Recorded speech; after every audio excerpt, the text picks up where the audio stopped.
ನೀರಿಗಾಗಿ ಹೋರಾಟ ಮಾಡಿದ್ದಕ್ಕೆ 9 ಜನರ ಮೇಲೆ ಎಫ್ಐಆರ್ ದಾಖಲಾಗಿದೆ. ಇಳಕಲ್ ಪೊಲೀಸ್ ಠಾಣೆಯಲ್ಲಿ ಕೇಸ್ ದಾಖಲಾಗಿದೆ. ಕಾಂಗ್ರೆಸ್ ಶಾಸಕರ ಕುಮ್ಮಕ್ಕಿನಿಂದ ಎಫ್ಐಆರ್ ಆರೋಪದಲ್ಲಿ ಕೇಳಿ ಬರ್ತಾ ಇದೆ. ಕಾಶಪ್ಪನವರ್ ಕುಮ್ಮಕ್ಕು ಅಂತ ಬಿಜೆಪಿ ನಾಯಕರು ಆರೋಪವನ್ನು ಮಾಡ್ತಾ ಇದ್ದಾರೆ. ಜೂನ್ 9ಕ್ಕೆ ಇಳಕಲ್ ಪಟ್ಟಣದಲ್ಲಿ ನಡೆದಿರುವಂತಹ ಘಟನೆ ಇದು. ಈಗ ಎಫ್ಐಆರ್ ಆಗಿದೆ. ಅವ್ರು ಹೇಳ್ತಾ ಇರುವಂತದ್ದು ಕರ್ತವ್ಯಕ್ಕೆ ಅಡ್ಡಿಪಡಿಸಿದ್ದಕ್ಕೆ 9 ಜನರ ವಿರುದ್ಧ ಎಫ್ಐಆರ್ ಮಾಡಿದ್ದೀವಿ ಅಂತ.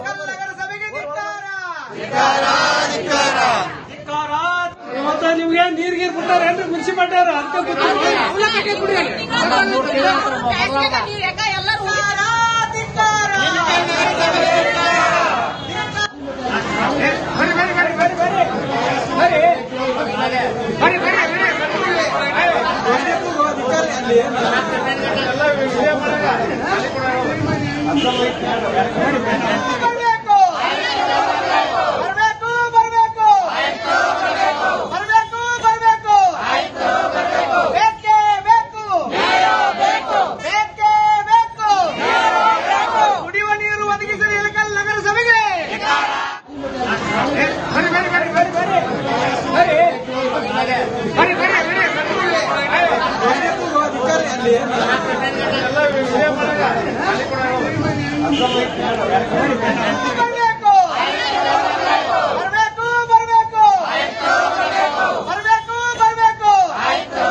ತಾರೀಖ್ ನಮ್ಮ ಇಳಕಲ್ ಟೌನ್ ಪೊಲೀಸ್ ಸ್ಟೇಷನ್ ವ್ಯಾಪ್ತಿಯಲ್ಲಿ 46/2026 ಕ್ರೈಮ್ ನಂಬರ್ ಅಲ್ಲಿ ನಾವು ಒಂದು ಎಫ್ಐಆರ್ ರಿಜಿಸ್ಟರ್ ಮಾಡಿದ್ದೀವಿ. ಕಾಲಮ್ ನಂಬರ್ 126 ಸಬ್ ಕ್ಲಾಸ್ 2 132 352 ಮತ್ತೆ ಈ ತರ ಬೇರೆ ಸೆಕ್ಷನ್ ಅಲ್ಲಿ 9 ಜನ ವಿರುದ್ಧ ನಾವು ಎಫ್ಐಆರ್ ರಿಜಿಸ್ಟರ್ ಮಾಡಿದ್ದೀವಿ.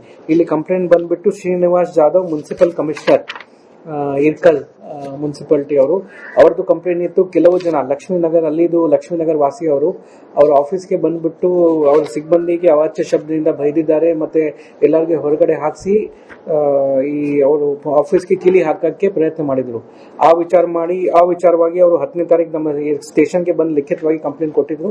ಅಲ್ಲಿ ನಾವು ಎಫ್ಐಆರ್ ರಿಜಿಸ್ಟರ್ ಮಾಡಿದ್ದೀವಿ. ಈಗ ತನಿಖೆ ನಡೀತಾ ಇದೆ. ಸೆಕ್ಷನ್ ಇದರಲ್ಲಿ 126, 132, 352 ಪ್ರಕಾರ ಇನ್ವೆಸ್ಟಿಗೇಷನ್ ನಡೀತಾ ಇದೆ. ಅವರದ್ದು ಪಾತ್ರ 9 ಜನ ಮೇಲೆ ಅವರು ಕಂಪ್ಲೇಂಟ್ ಕೊಟ್ಟಿದ್ದಾರೆ. ಇನ್ವೆಸ್ಟಿಗೇಷನ್ ನೀಟಾಗಿ ನಾವು ಮಾಡ್ತಾ ಇದ್ದೀವಿ. ಡಿಎಸ್ಪಿ ಇನ್ಸ್ಪೆಕ್ಟರ್ ಅವರು ಕೂಡ ಇನ್ವೆಸ್ಟಿಗೇಷನ್ ಮಾನಿಟರ್ ಮಾಡ್ತಾ ಇದ್ದಾರೆ. ನಾನು ಕೂಡ ಮಾನಿಟರ್ ಮಾಡ್ತಾ ಇದ್ದೀನಿ. ಅವ್ರ ಪಾತ್ರ ಏನಿತ್ತು, ಯಾವ ಕಾರಣಕ್ಕೆ ಜಗಳ ಆಯಿತು, ಯಾವ ರೀತಿ ಅವರು ಅವ್ರ ಕರ್ತವ್ಯಕ್ಕೆ ಅಡ್ಡಿಪಡಿಸಿದ್ದಾರೆ, ಇವರಿಗೆ ಮತ್ತೆ ಸ್ಟೇಟ್ಮೆಂಟ್ ಮಾಡಿ ನೀಟಾಗಿ ಇನ್ವೆಸ್ಟಿಗೇಷನ್ ನಡೀತಾ ಇದೆ. ನಮ್ಗೆ ಇನ್ವೆಸ್ಟಿಗೇಷನ್ ಟೈಮ್ ಇರುತ್ತೆ. ಆ ಪ್ರಕಾರ ನಾವು ಇನ್ವೆಸ್ಟಿಗೇಷನ್ ಏನ್ ಕಂಡು ಬರುತ್ತೆ ಆ ಪ್ರಕಾರ ನಾವು ಆಕ್ಷನ್ ತಗೋತೀವಿ. ಇದರಲ್ಲಿ ಆ ಕನ್ಸರ್ನ್ಡ್ ಸಬ್ಜೆಕ್ಟ್ ಟಾಪಿಕ್ ಯಾವ ಕಾರಣಕ್ಕೆ ಪ್ರೊಟೆಸ್ಟ್ ಆಯಿತು ಅಥವಾ ಏನಾಯಿತು ದಯವಿಟ್ಟು ತಾವು ಆ ಎಫ್ಐಆರ್ ದಾಖಲಿಸಿದ್ದಕ್ಕೆ ದೊಡ್ಡನಗೌಡ ಪಾಟೀಲ್ ಕಿಡಿಕಾರ್ತಾ ಇದ್ದಾರೆ. ಎಫ್ಐಆರ್ ಹಿಂದೆ ವಿಜಯಾನಂದ ಕಾಶಪ್ಪನವರ ಕೈವಾಡ ಇದೆ ಅಂತ ಆರೋಪ ಮಾಡ್ತಿದ್ದಾರೆ. ಶಾಸಕರ ಒತ್ತಡಕ್ಕೆ ಮಣಿದು ಎಫ್ಐಆರ್ ಅನ್ನ ದಾಖಲಿಸಿದ್ದಾರೆ. ಅಧಿಕಾರಿಗಳು ಹಾಗೆ ಶಾಸಕರ ಕೈಗೊಂಬೆಯಾಗಿದ್ದಾರೆ ಅಧಿಕಾರಿಗಳು ಶಾಸಕರದ್ದು ಅಂತ ಅವರು ಆರೋಪ ಮಾಡ್ತಿದ್ದಾರೆ. 20 ದಿನಗಳಾದರೂ ಇಳಕಲ್ ನಗರಸಭೆ ಸಿಬ್ಬಂದಿಗಳು ಲಕ್ಷ್ಮೀನಗರಕ್ಕೆ ನೀರನ್ನ ಬಿಟ್ಟಿಲ್ಲ.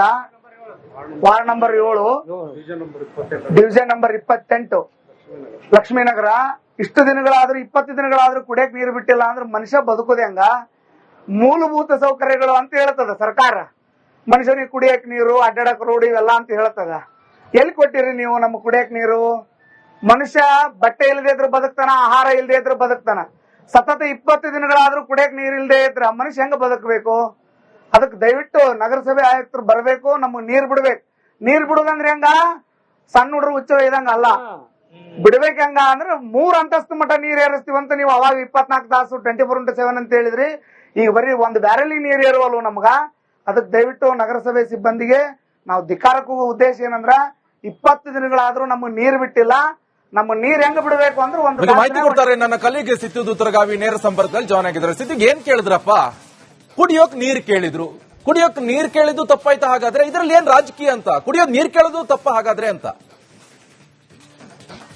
ವಿಕೇಶ್, ಇದು ಏನಂತಂದ್ರೆ ಕಳೆದ 3 ವರ್ಷಗಳಿಂದಲೂ ಕೂಡ ಏನು ಕಾಂಗ್ರೆಸ್ ಸರ್ಕಾರ ಅಧಿಕಾರಕ್ಕೆ ಬಂದ ಮೇಲೆ ವಿಜಯಾನಂದ ಕಾಶಪ್ಪನವರು ಕೂಡ ಅಲ್ಲಿದ್ದಂತ ಒಬ್ಬ ಕಾಂಟ್ರಾಕ್ಟರ್ ಅನ್ನು ಕೂಡ ಬದಲಾವಣೆ ಮಾಡಿ ಕುಡಿಯುವ ನೀರಿಗಾಗಿ ಏನು ಒಂದು ಯೋಜನೆಯನ್ನು ರೂಪಿಸಿರ್ತಾರೆ. ಆ ಯೋಜನೆ ಮೇಂಟೆನೆನ್ಸ್ ಮಾಡಲಿಕ್ಕೆ ದಾವಣಗೆರೆ ಮೂಲದವರಿಗೊಬ್ಬರಿಗೆ ಕಾಂಟ್ರಾಕ್ಟರ್ ಕೊಡ್ತಾರೆ. ಅವರು ಸರಿಯಾದಂತ ಕಾರ್ಯನಿರ್ವಹಣೆ ಮಾಡ್ತಾ ಇಲ್ಲ ಅನ್ನುವಂತ ಕಾರಣಕ್ಕೋಸ್ಕರ ಇವತ್ತಿನ ದಿವಸ ಏನು ಕೆಲವು ನಗರಗಳಲ್ಲಿ, ಇಳಕಲ್ ನಗರದ ಕೆಲವು ಏರಿಯಾಗಳಲ್ಲಿ ನೀರು ಬರ್ತಾ ಇಲ್ಲ ಅನ್ನುವಂತ ಕಾರಣಕ್ಕೋಸ್ಕರ ಅವರು ಏನು ಇವತ್ತಿನ ದಿವಸ ಸಾಕಷ್ಟು ಸಾರ್ವಜನಿಕರು ಕೂಡ ನಗರಸಭೆ ಮುಂದೆ ಹೋಗಿ ಒಂದು ಪ್ರತಿಭಟನೆಗೆ ಮುಂದಾಗ್ತಾರೆ. ಪ್ರತಿಭಟನೆಗೆ ಮುಂದಾದಾಗ ಅದೇ ವೇಳೆಯಲ್ಲಿ ಏನು ಅಲ್ಲಿದ್ದಂತ ಕಮಿಷನರ್ ಅವರು ಜಾಗದಲ್ಲಿ ಇರೋದಿಲ್ಲ. ಹಾಗಾಗಿ ಏನು ಅಲ್ಲಿದ್ದಂತ ಸಾರ್ವಜನಿಕರು ಕೂಡ ಗೇಟ್ ಕೀಲಿ ಹಾಕುವಂತ ಕೆಲಸಕ್ಕೆ ಮುಂದಾಗ್ತಾರೆ. ತದನಂತರ ಏನು ಆ ಮುಖ್ಯ ಅಧಿಕಾರಿ ಅಲ್ಲಿ ಸ್ಥಳಕ್ಕೆ ಬರ್ತಾರೆ. ಸ್ಥಳಕ್ಕೆ ಬಂದಾಗ ಅವ್ರು ಹೇಳುವಂತ ಮಾತೇನಂತಂದ್ರೆ, ಇಲ್ಲ ಸರ್ ನೀವು ಇರ್ಲಿಲ್ಲ, ಹಾಗಾಗಿ ನಾವು ಲಾಕ್ ಮಾಡಿದ್ವಿ, ನಮಗೆ ನೀರು ಬೇಕು ಅನ್ನುವಂತ ಸಾರ್ವಜನಿಕರು ಒಂದು ಒತ್ತಾಯವನ್ನು ಮಾಡ್ತಾರೆ.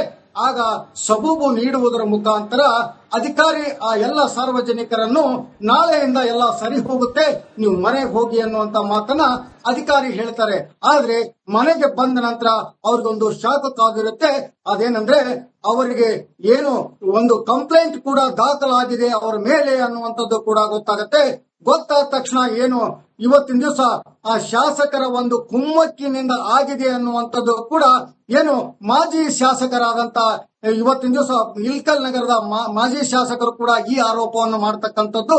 ಹಾಗಾಗಿ ಈಗಾಗಲೇ ಮಾಜಿ ಶಾಸಕರು ಬಾಗಲಕೋಟೆಯ ಒಂದು ಜಿಲ್ಲಾಧಿಕಾರಿಗಳ ಕಚೇರಿಗೆ ಬಂದು ಮತ್ತು ಪೊಲೀಸ್ ಜಿಲ್ಲಾ ವರಿಷ್ಠಾಧಿಕಾರಿಗಳಿಗೆ ಕೂಡ ಮನವಿ ಸಲ್ಲಿಸುವುದರ ಮೂಲಕ ಈ ರೀತಿಯಾದಂತ ಆಟ ಆಡ್ತಾ ಇದ್ದಾರೆ. ಕುಡಿಯುವ ನೀರಿನ ವಿಚಾರದಲ್ಲಿ ಏನು ಶಾಸಕ ವಿಜಯಾನಂದ್ ಕಾಶ್ಯಪ್ನವರ ನಡೆ ಸರಿಯಲ್ಲ ಅನ್ನುವಂತ ಮಾತನ್ನ ಈಗಾಗಲೇ ಏನು ಇವರು ಮಾಜಿ ಶಾಸಕರು ಕೂಡ ಮಾಡುವಂತದ್ದಾಗಿದೆ. ನಿಕೇಶ್, ಓಕೆ, ಧನ್ಯವಾದಗಳು ಸಿದ್ದು ದತ್ತಗಾವಿ ನಿಮ್ಮೆಲ್ಲ ಮಾಹಿತಿಗೆ.